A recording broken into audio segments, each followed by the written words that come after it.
लाख मना ले दुनिया, साथ ना ये छूटेगा।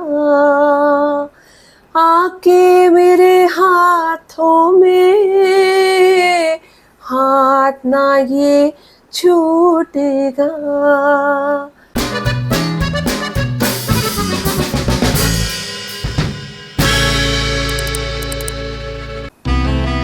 मधु, जो दिल कहे कि मेरी इस खूबसूरत फैमिली को मेरा प्यार भरा नमस्कार, आदाब। आज अपने ही बस में नहीं मैं, दिल है कहीं तो हूँ कहीं मैं आज ना वाकई में अपने बस में नहीं हूँ। ओल्ड इज गोल्ड का जो हमारा थर्सडे का एपिसोड होता है एवरी थर्सडे का, उसमें आज मैं आपको उन गलियों से लेकर पुरानी पुरानी फिल्मों में लेके जाती हूँ जहाँ पर हमारे इतने सुंदर बॉलीवुड की मूवीज़ और इतने सुंदर कलाकार जो हैं उन्होंने क्या क्या हमारी इंडस्ट्री को नहीं दिया। तो गाने से आप समझ तो गए होंगे बहुत सारे लोग। चलो आगे बढ़ने से पहले बताइए कितने लोगों को समझ आ गया कि ये गाना कौन सी मूवी का है। देखिएगा मत कहीं पर, सीधा लिखिएगा कमेंट बॉक्स में कि ये कौन सी मूवी का गाना है जिसकी यादों में आज हम पीछे जाने वाले हैं।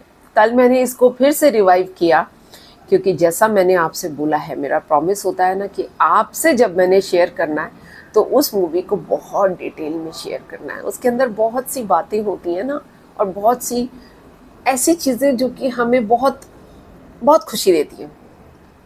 मैं बात कर रही हूँ 1965 में रिलीज़ हुई मूवी गाइड की। आज एक चीज़ तो मैं आपको खुल के बता दूँ, गाइड मूवी में जो हीरोइन है Waheeda Rehman, she is one of my favourites. और आगे बढ़ने से पहले एक और बात बताती हूँ। आज से तकरीबन 3 साल पहले मैं यहाँ मुंबई में बच्चों की वजह से, बच्चों का काम यहाँ पे है तो उनके साथ मैं भी यहाँ आ गई रहने के लिए मुंबई में। और एक दिन मेरे बेटे के साथ ममाज़ डे आउट था।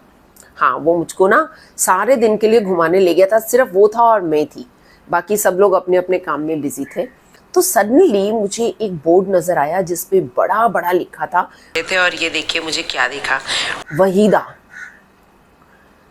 ट्रस्ट मी, मैंने अपने बेटे की गाड़ी साइड में लगवाई। मैंने कहा क्या ये वहीदा रहमान का बंगला है? उसने कहा मम्मा हो सकता है। मैंने कहा रुक ना, मेरे को ना मिलना है उनसे। तो शाहरुख खान के बंगले के बाहर खड़े होके मैंने कभी नहीं बोला मुझको शाहरुख खान से मिलना है या उसको देखना है। रेखा, अमिताभ बच्चन जी, इन सब के बंगलोज के बाहर हम लोग कभी ना कभी घूमते फिरते गए हैं, लेकिन मेरा कभी दिल नहीं किया कि मैं रुकूं और ये बोलूं मुझे एक बार इनसे मिलना है। लेकिन वहीदा जी का वो बोर्ड देखकर मेरा दिल कर गया, मेरे को उनसे मिलना है। और मैं रोड क्रॉस करके, गाड़ी इस तरफ खड़ी थी, मैं रोड क्रॉस करके उस तरफ गई और गार्ड भैया को बोला कि क्या मेरी मुलाकात वहीदा रहमान जी से हो सकती है, वो यहीं रहती हैं? तो उन्होंने ये बोला कि ये बंगलो ज़रूर वहीदा जी का है लेकिन वो अब यहाँ पर नहीं रहती हैं। उन्होंने शायद वो बेच दिया है, जो मुझे गार्ड भैया ने बताया कि ये वो बेच चुकी हैं प्रॉपर्टी। और लेकिन इसी कंडीशन पे उन्होंने बेची थी कि मेरा नाम वहीदा यहाँ पर बिल्डिंग के बाहर ज़रूर रहेगा। तो कभी वो यहाँ पर रहा करती थी लेकिन अब नहीं रहती। लेकिन एक मिनट को मेरा दिल किया था कि अगर वो मुझे मिलती तो हाय, मैं तो उनको ना जाके जप्पी पा लेती, क्योंकि वो मुझे इतनी पसंद है Waheeda ji. Such an elegant women. चलो उनकी एलिगेंसी और उनके बारे में कुछ बातें जैसे जैसे आज एपिसोड बढ़ेगा वैसे वैसे करेंगे। लेकिन शुरुआत करते हैं गाइड मूवी की स्टोरी से कि मूवी क्या है और स्टोरी क्या है। तो पहले तो इसमें हमारे डैशिंग देवानंद जी हीरो, और हीरो होने के साथ साथ वो इस मूवी के प्रोड्यूसर भी थे। और उनके भाई विजय आनंद की डायरेक्शन में ये मूवी बनी थी जो 1965 में रिलीज़ हुई।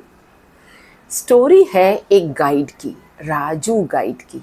राजू गाइड के रोल में देवानंद जी, उदयपुर सिटी में जो भी टूरिस्ट आते हैं उनको घुमाते हैं और बहुत अच्छे से अपने, एक कहते हैं ना, एक होते हैं नॉर्मल गाइड्स, एक होते हैं थोड़े से स्मार्ट गाइड्स और एक होते हैं एक्सट्रीमली टैलेंटेड गाइड्स।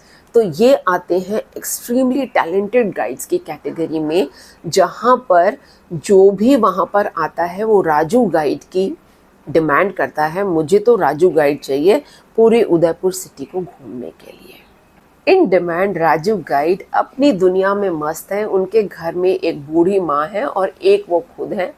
कमाते हैं, खाते हैं, दोस्त हैं, यार हैं, आसपास पड़ोसी हैं जिनसे दुआ सलाम चलती है और ज़िंदगी बहुत अच्छी बसर हो रही है। एक कपल ट्रेन से उतरता है उदयपुर के रेलवे स्टेशन पर और राजू गाइड को ढूंढ रहा है। बता सकते हैं राजू गाइड का पता कहाँ मिल सकता है? क्यों नहीं? कपल है mister and Mrs Marco. Mister Marco जो है वो उम्र में बहुत बड़े हैं और एक आर्कियोलॉजिस्ट हैं।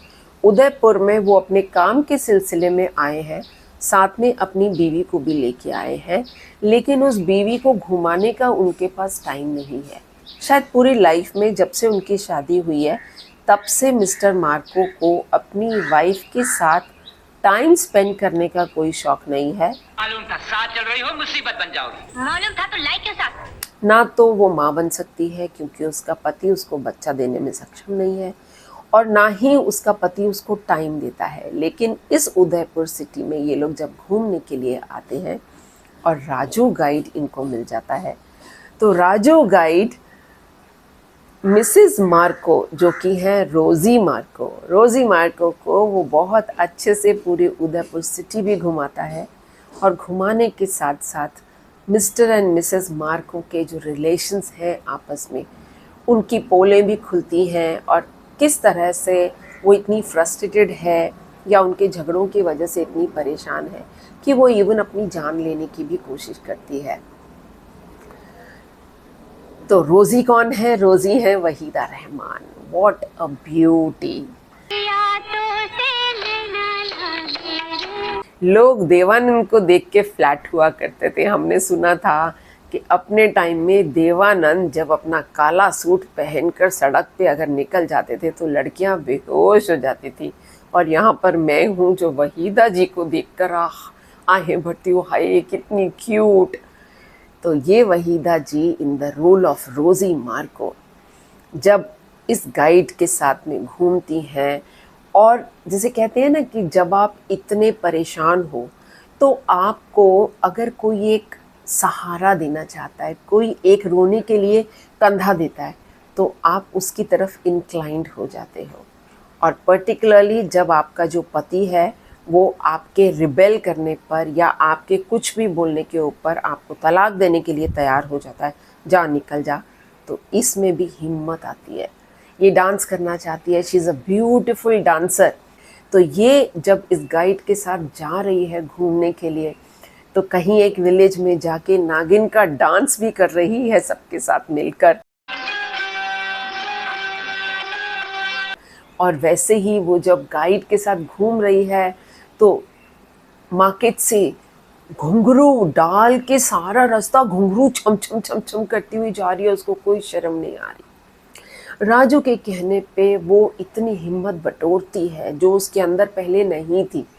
वो इतनी हिम्मत बटोरती है कि अपने पति को बोल सके मुझे जो करना है मुझे वो करना है।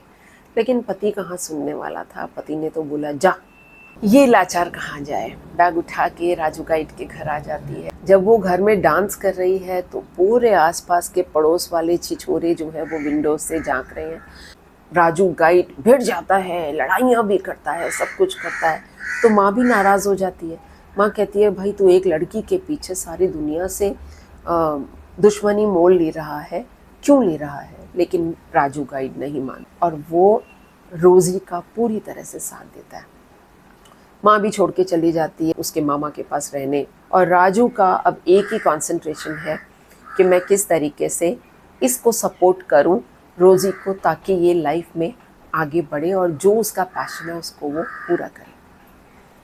चलो वो ज़िंदगी शुरू हो गई जब रोज़ी ने अपनी ज़िंदगी को कांटों से खींच लिया उस आंचल को और खुली हवा में सांस लेना रोज़ी ने शुरू किया। लेकिन वो खुली सांस में जब वो अपनी परफॉर्मेंसेस देनी शुरू होती है और सीढ़ी दर सीढ़ी ऊपर ऊपर ऊपर आती है, उसके साथ साथ राजू का भी स्टेटस बढ़ता है। लेकिन वो स्टेटस बढ़ने के साथ कुछ शौक जो आ जाते हैं। राजू अब सिगरेट पीने लगा है, राजू अब शराब पीने लगा है, राजू अब हाई फाई सोसाइटी में बैठकर जुआ खेलने लगा है। जहाँ रोज़ी का इंटरेस्ट है अपने डांस ड्रामा में और उस तरह के कलाकारों में, वहाँ राजू का इंटरेस्ट है अपने दोस्तों के साथ बैठ के ये सारी एक्टिविटीज़ करने में। Conflict starts. दिन ढल जाए हाय। जो रोज़ी चाहती है वो राजू नहीं करना चाहता, जो राजू करना चाहता है वो रोज़ी नहीं करना चाहती। लेकिन फिर भी राजू अपनी तरफ से कह रहा है, वो कहता है मैं सब कुछ छोड़ दूंगा, तुम बोलो मैं सब कुछ छोड़ दूंगा। लेकिन कुछ ऐसा ज़िंदगी में होता है जिस वजह से राजू और रोज़ी के बीच में दूरियां आनी शुरू हो जाती हैं। वो दूरियां इतनी बढ़ जाती हैं और उसके बीच में कुछ ऐसे इंसिडेंट्स हो जाते हैं जहां राजू एक ऐसा एक्ट कर जाता है जिसकी वजह से उसको जेल हो जाती है।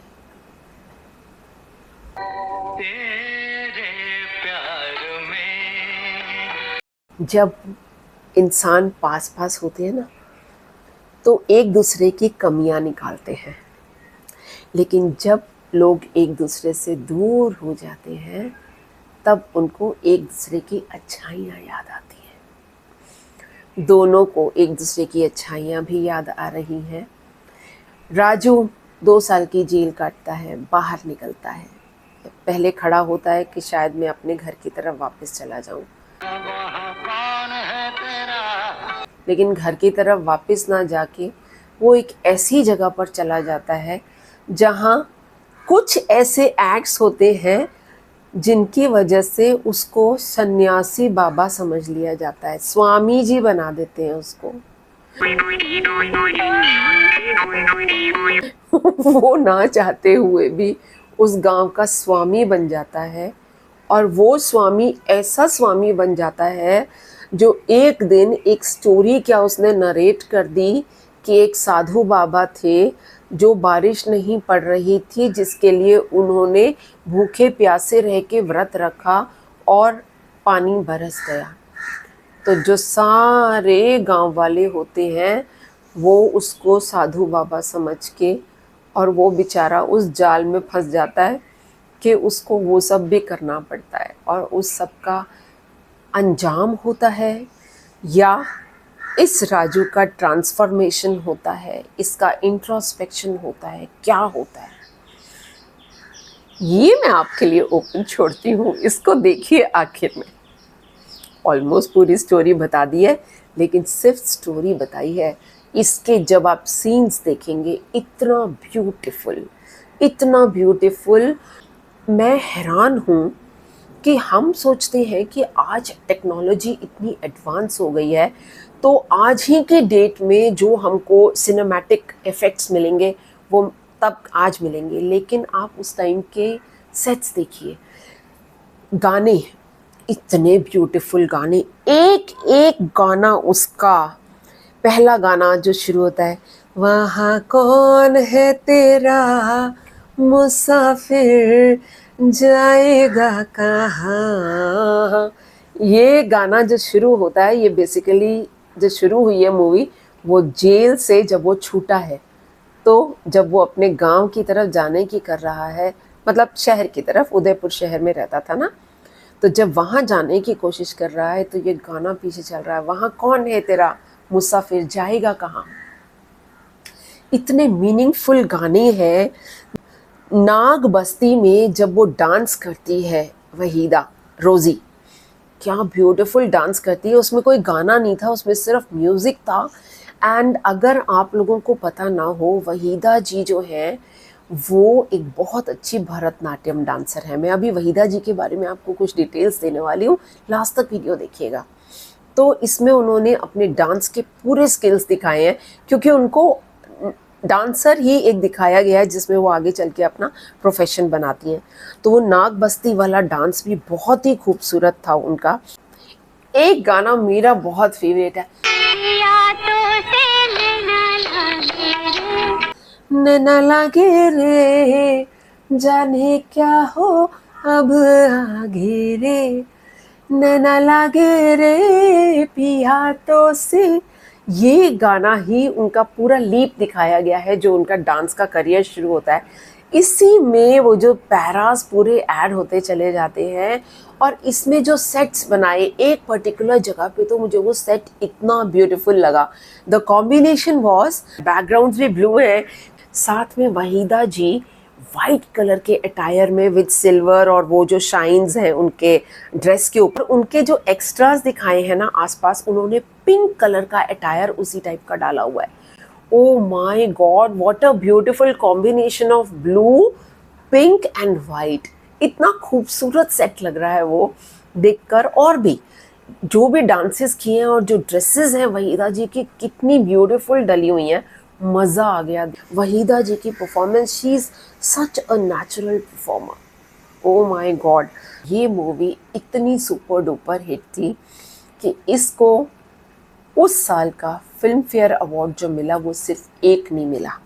पता है कितने फिल्म फेयर अवार्ड मिले इसको? बेस्ट फिल्म अवार्ड मिला इसको, best actor, best actress Waheeda ji को, बेस्ट एक्टर देवानंद जी को, देन बेस्ट स्टोरी। और स्टोरी किसने लिखी है? R.K. नारायण, नाम सुना है आप लोगों ने?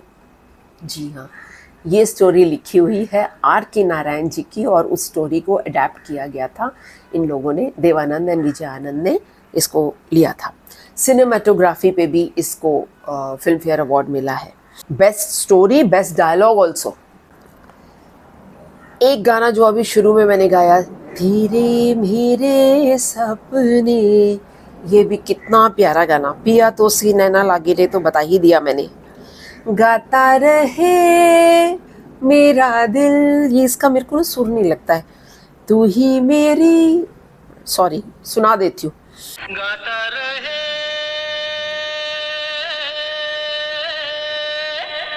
मेरा दिल, दिन ढल जाए हाय रात न जाए। ये जब उनका दोनों जने पशु पेश में है कि हमारे रिलेशन को क्या हो रहा है, तब ये वाला गाना चलता है। मुँह से छल किए जाए,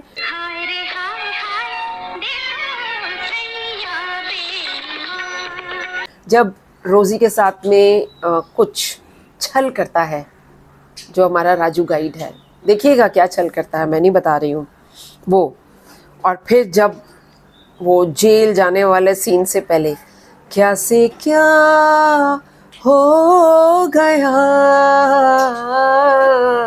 बेवफा तेरे प्यार में, और लास्ट में जहाँ वो बारिश का इंतज़ार कर रहे हैं, वो गाना भी, अल्लाह मेघ दे पानी दे, छाया दे रे तू रामा मेघ दे। all the songs of this movie are super duper। Devanand जी जो थी ना, उनका एक स्टाइल होता था, we all know कैसे वो ऐसे से करके, यूं करके और ऐसे से करके वो स्टाइल मारते थे। तो जहाँ पर इनका वो वाला रोल है जहाँ पर ये थोड़ा हैप्पी जब गाइड हैं और ये सब है, तो उनका वो वाला रूप दिखाया गया है। लेकिन लास्ट में आके जब वो सन्यासी बन जाते हैं, बनते नहीं हैं, बाय डिफ़ॉल्ट बन जाते हैं, और उस टाइम पर जब राजू का वो वाला स्टेज है जहाँ उसने खाना पानी छोड़ दिया है, बाय डिफ़ॉल्ट छोड़ दिया है, तो उस टाइम पर जो उन्होंने सारे डायलॉग्स की डिलीवरी दी है और जो एक्सप्रेशंस दिए हैं, ये मुझे तेरा बच्चा समझते हैं। oh my god, I mean that is a natural performance। क्या एक्टर्स थे, क्या एक्ट्रेसेस थी उस ज़माने की भाई, दे वर बॉर्न टैलेंटेड पीपल। आज की डेट में जो काम बच्चे जाते हैं कॉलेजेस में, training colleges art and fine arts, इनमें जाके ट्रेनिंग लेते हैं। वो चीज़ इन लोगों में इनबॉर्न थी। क्या कलाकार थे भाई, और हैं भी। वहीदा जी पर आती हूँ। देवानंद जी के बारे में कभी अलग से एक दिन उठाएंगे और उनका डिस्कस करेंगे। आज वहीदा जी के बारे में कुछ फैक्ट्स निकाले जो आप लोगों के साथ में शेयर करूँगी। Base is chat GPT and Google, तो अगर इसमें कुछ गलती हो तो उनको दोष दीजिएगा, मुझको दोष मत दीजिएगा। वहीदा जी की डेट ऑफ बर्थ है 3 फरवरी 1938 और इनका जन्म हुआ था तमिलनाडु में, एक जगह है चेंगलपट्टू, और इनकी जो पढ़ाई हुई वो हुई विशाखापट्टनम में।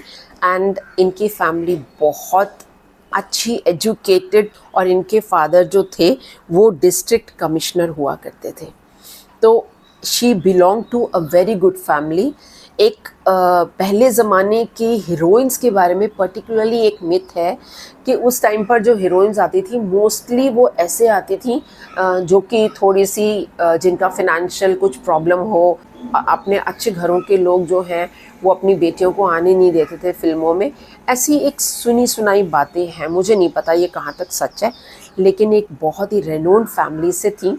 और एक इनका मैंने इंटरव्यू देखा था जहाँ ये खुद बता रही थी कि इन्होंने डांस सीखा जब भरतनाट्यम, तो एक इन्होंने स्टेज परफॉर्मेंस दी थी जिसका कि न्यूज़पेपर में भी जिक्र हुआ, उनकी परफॉर्मेंस की तारीफ़ हुई। वहाँ से इनका फिल्म करियर शुरू हुआ और पहली फिल्म इन्होंने तेलुगु की थी, उसके बाद ये हिंदी फिल्म इंडस्ट्री में, बॉलीवुड में आई। तो ऐसे इन्होंने अपने करियर की शुरुआत करी है और क्या ब्यूटीफुल इन्होंने मूवीज़ दी हैं।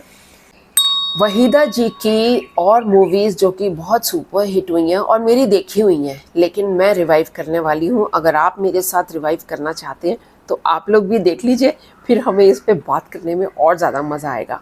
प्यासा कुछ मूवीज़ बता रही हूँ। कागज़, 14वीं का चांद, वो 14वीं का चांद, और साहिब बीवी और गुलाम।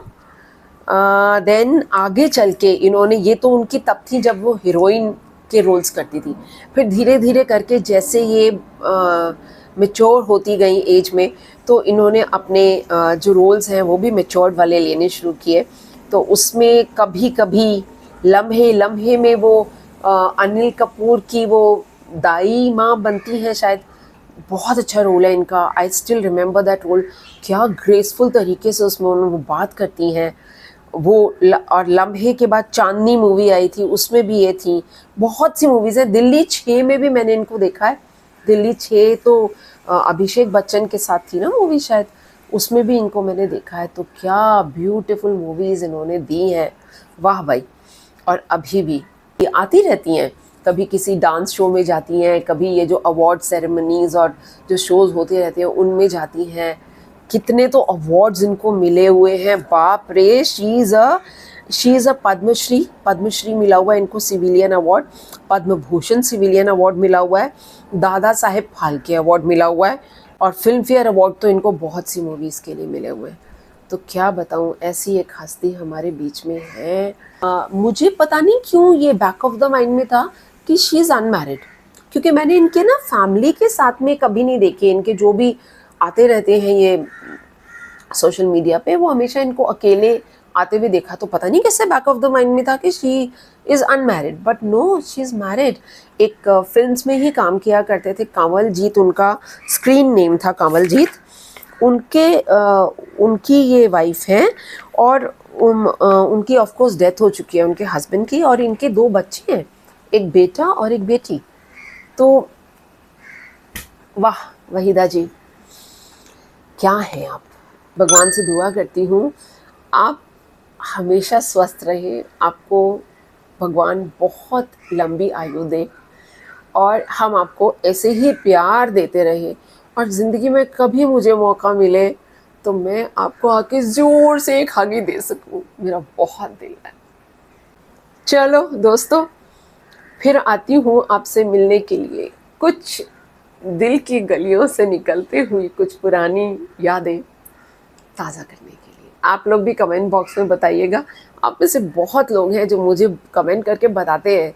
जब नरगिस जी की बात हुई तो मुझे किसी ने बताया कि नरगिस जी तो हम स्पेशली आते थे पाकिस्तान से और हमारे रिलेटिव्स थे मुंबई में, हम नरगिस जी के उनके संजू बाबा ने पार्टी दी थी, कुछ बताते मुहर्रम की बता रहे थे या ईद की कोई पार्टी रखी थी, तो उसमें हम लोग हमने उनको देखा था नरगिस जी को।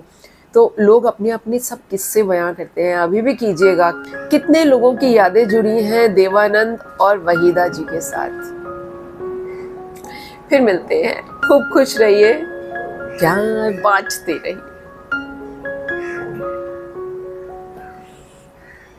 हो मेरे जीवन साथी, तेरे मेरे सपने अब एक रंग है, वो जहाँ भी ले जाए राहें हम संग है।